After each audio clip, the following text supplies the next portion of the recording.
الحمد لله رب العالمين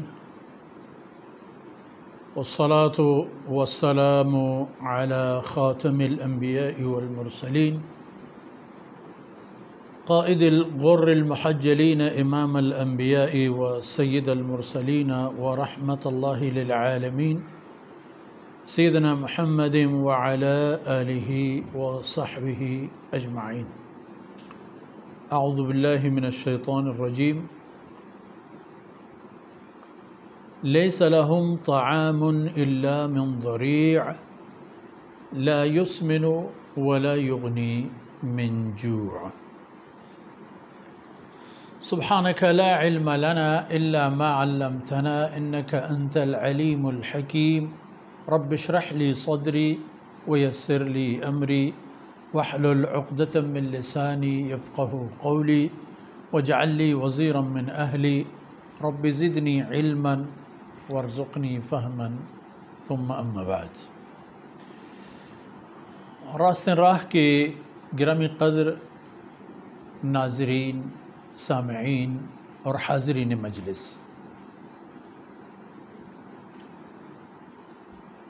سورہ غاشیہ کی وہ آیتیں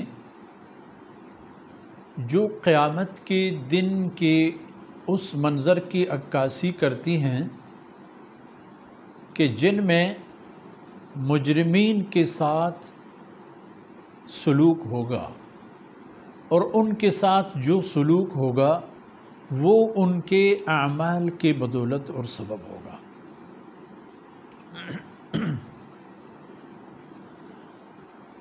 اندازہ لگائیے کہ تکے ہارے آ رہے ہیں مگر خالی ہاتھ. بہت کچھ کر چکے ہیں، بہت محنت کر چکے ہیں، لیکن محنت کا کوئی صلہ اور ثمرہ بھی ہاتھ میں نہیں ہے. پینے کی پانی ان کے لیے جہنم کی آگ سے جوش دیے ہوئے پانی ہوتے ہیں.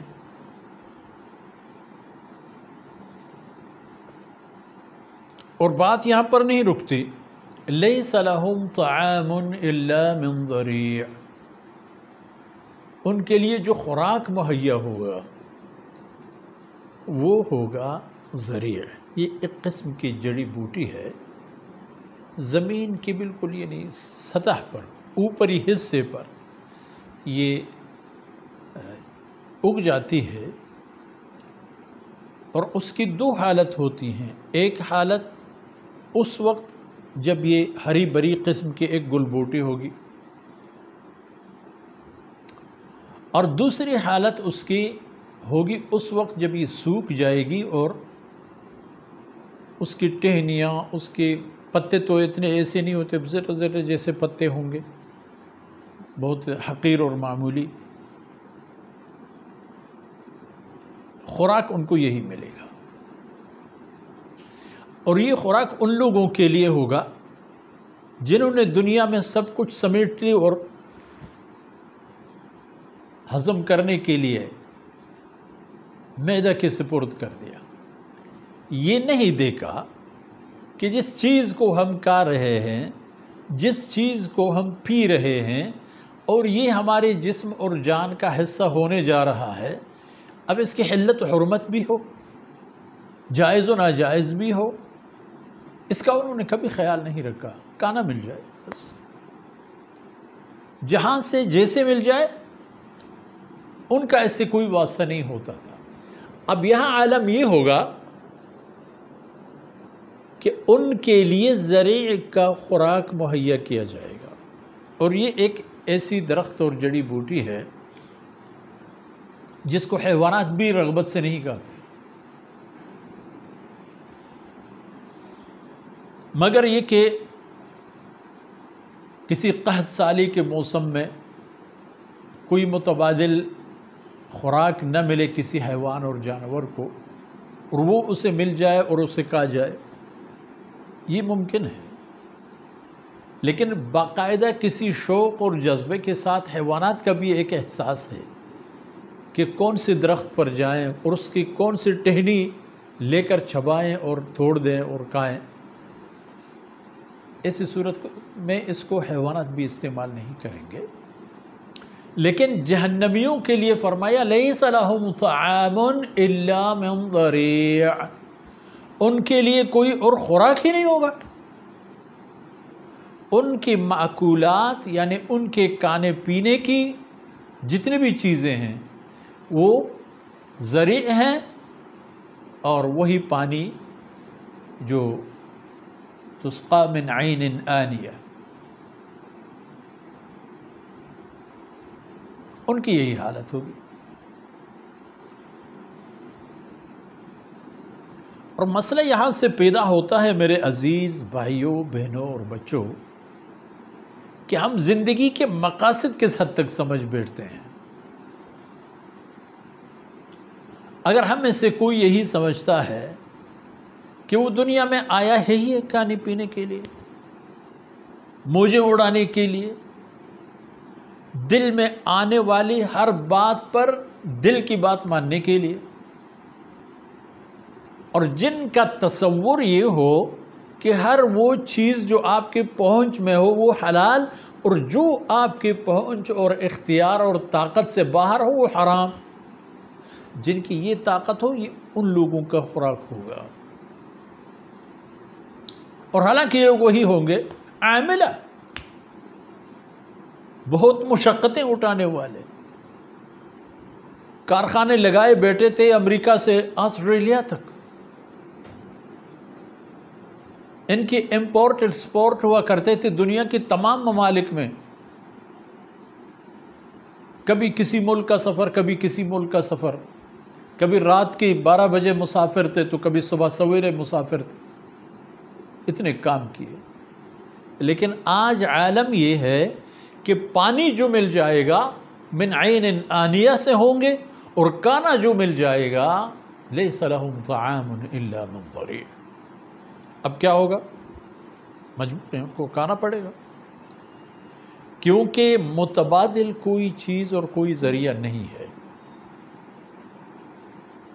لیکن جو ذریع ان کو کھانے کے لیے مل جائے گا اس کی پھر حالت یہ ہوگی کہ لا یسمن ولا یغنی من جوع. یہ نہ تو ان کو موٹا تازہ بنا لیتا، بلکہ موٹا ہونا دور کی بات، ان کی بھوک کو بھی ختم نہیں کرتا. لا یسمن، ان کو موٹا اور فربہ نہیں کرتا یہ معمولی سی خوراک. ولا یغنی من جوع، اور جو بھوک لگنے کی صورت میں وہ متمنی تھے کہ کوئی چیز مل جائے اور ہم کھا جائیں اور ہماری بھوک ختم ہو. چیز تو مل رہی ہے، چیز تو مل رہی ہے، کھا بھی رہے ہیں، لیکن بھوک ختم نہیں ہوگی. دراصل میرے عزیز بھائیوں، میں نے عرض کیا معاملہ یہاں سے بگڑ جاتا ہے کہ یہاں ہم مقاصد کے پیچھے نہیں پڑتے، ہم ترجیحات تبدیل کر لیتے ہیں. ہم یہی سمجھتے ہیں کہ عیش و عشرت کے لیے ہم پیدا کیے گئے، اور دنیا کی جتنے بھی وسائل ہیں وہ ہمیں دے دیے گئے ہیں تاکہ ہم یہاں خرمستی کریں. جبکہ حقیقت یہ ہے کہ اللہ رب العزت نے آخرت دی ہے، اور یہ دنیا اس کو حاصل کرنے کا سرمایہ ہے. کتنے آسانی کے ساتھ جو مال اللہ رب العزت نے دے دیے ہیں، وقت اللہ رب العزت نے دے دیا ہے، جان اللہ رب العزت نے دے دیا ہے، ان کو آسانی کے ساتھ اخلاص اور تقوی کی بنیاد پر اللہ کی رضا والے رستوں میں لگا دو، کام بن جائے گا. مگر یہ بات ہے کہ جب یہاں یہ کام نہیں کرتے تو جو کچھ کیا، محنت کیے، مال کمائے، جائیداد بنا لی، دنیا تک بھی اپنے دائرہ کاروبار وسیع کر گیا، لیکن نتیجہ کیا نکلا؟ خالی ہاتھ یہاں سے چلے گئے اور وہاں بھی خالی ہاتھ رہو گے میرے عزیز بھائیوں اور دوستو. وہ ہم میں سے ہر ایک کی یہی حالت ہوگی. اگر برے اعمال ہیں، غلط اعمال ہیں، غلط استعمال شدہ اختیارات ہیں تو وہاں سزا ملے گا. دراصل جہنم سزا ہے زندگی کی نہیں، زندگی کی لمحات کو اور وسائل کو اور اسباب کو جو اللہ نے نعمتیں دی ہیں ان نعمتوں کو غلط استعمال کرنے کی۔ تو اس لیے سوچنے اور سمجھنے کی بات ہے، اور سوچ سمجھ کر شعوری طور پر یہ کہ یہ دنیا کی زندگی کے لمحات معمولی چیزیں نہیں ہیں، یہ بہت قیمتی چیزیں ہیں، ان کو بھرپور انداز میں انجوائے کیجئے اللہ کی بندگی میں، اللہ کی اطاعت میں، اللہ رب العزت کے فرمان اور فرمودات اور احکامات کے سائے میں زندگی گزارنے کے لیے، اور جناب رسول اللہ صلی اللہ علیہ وسلم کی اقتداء میں اور آپ کی سنت اور شریعت کے مطابق زندگی گزارنے میں۔ آج کی نشست یہاں پر مکمل ہو جاتی ہے، اور اللہ نے چاہا تو اگلی نشستوں میں بھی ہم یہی آپ کی خدمت میں عرض کرتے رہیں گے۔ اللہ رب العزت ہم سے راضی ہو، کوتاہیوں سے درگزر فرمائے، اللہ رب العزت ہم سب کی دین و دنیا کا بھلا فرمائے۔ وصلی اللہ علی نبینا محمد وعلی آلہ وصحبہ اجمعین۔